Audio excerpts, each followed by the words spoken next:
All right, so this is Kenny Santos out of Toronto, Canada for KennySantos.com.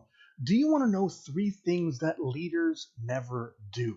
I mean, three things that leaders never do. First of all, do you want to get recognized as a leader? And it's important that you get recognized as a leader in something because if you're not leading something, then you're kind of like a follower, and there's nothing wrong with being a follower, but you're a follower for your whole entire life. You're making someone else's dreams and someone else's purpose come true. And you were put on earth here for a purpose.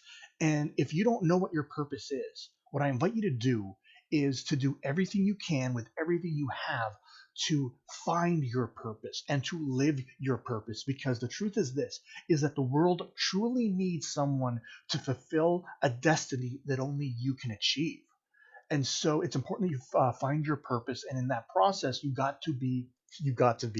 need to be a leader. And here are three things that a leader simply just never does. And so if you want to know what that is, before I give the content, if you're getting value from my blog and my videos and all that fun stuff, then I invite you to either like, subscribe, share, or comment.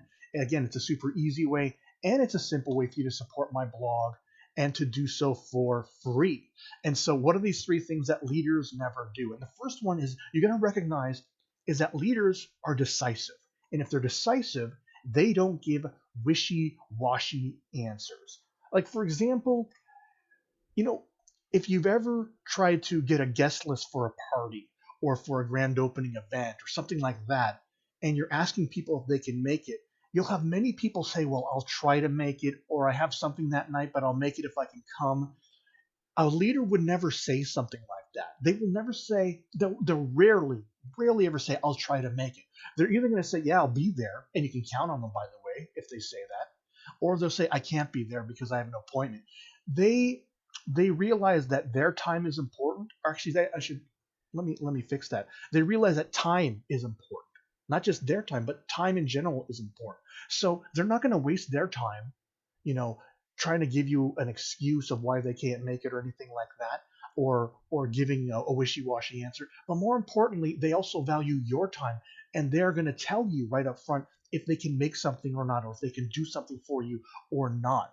What some people they do is that even if they know they can't make it to an event, maybe it's a child's birthday party. Hey, can you come to my son's sixth birthday party?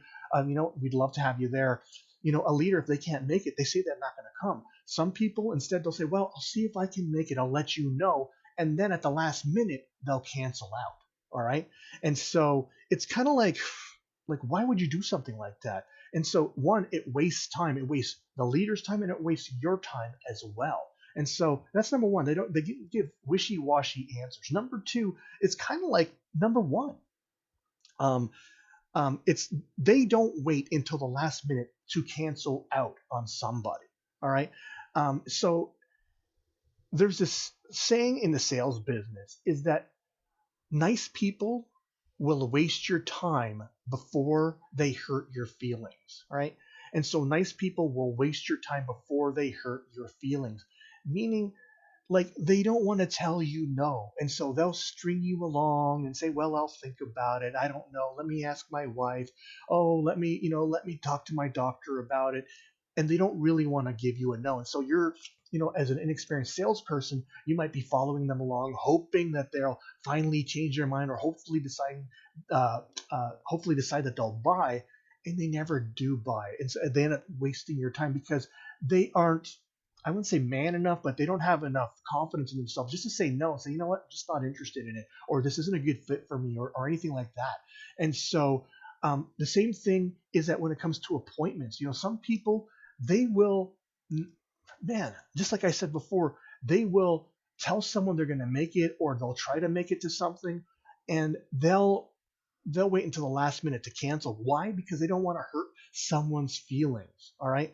And so you don't want to, if you want to be a leader, like a leader would never do that. I want you to think of a leader, and whether that leader is, an ex-president, or whether that leader is a mentor of yours, would they do that? Would they kind of just wait around to the last minute to cancel? Would they, in number one, give a wishy-washy answer?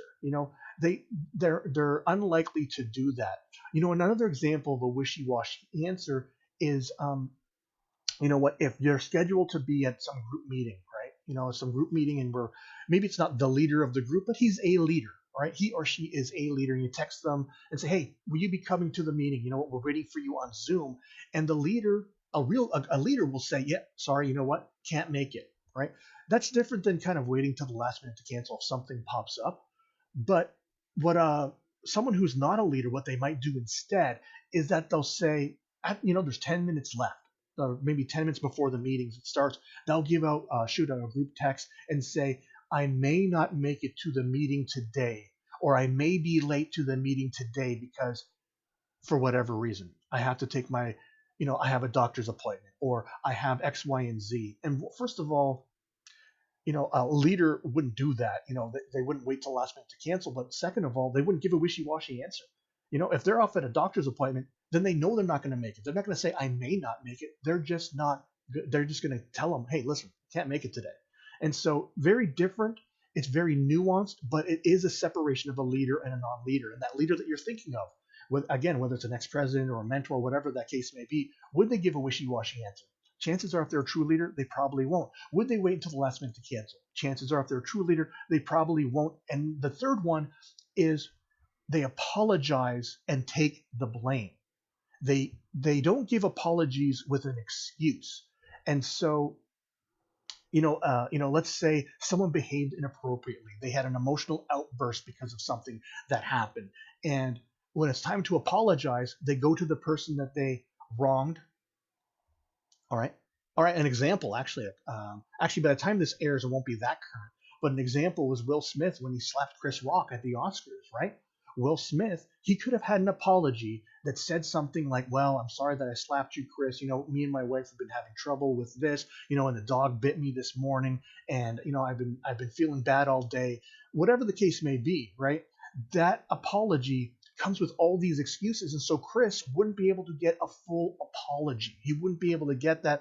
But then the person giving the apology feels like they've apologized when it really wasn't the case. They kind of put up excuses why they behaved in such a terrible or horrible way. Leaders don't do that. When leaders screw up, whether they behaved horribly or they just made a mistake, they just take the blame. They don't give excuses. They don't say, well, I was distracted and that's why I did it. They just say, you know what? I screwed up. I apologize. It's not going to happen again. I see what I did wrong, and I've learned from that. I'm not going to do it again. Something along those lines. Never, well, I'm sorry that I did that, but you know what? That guy was over there. He was distracting me, and someone was tapping me on the shoulder, and so I couldn't just pay attention, and that's why I screwed up. No, leaders do not give an excuse, all right? And again, I want you to think of a leader that you had in mind.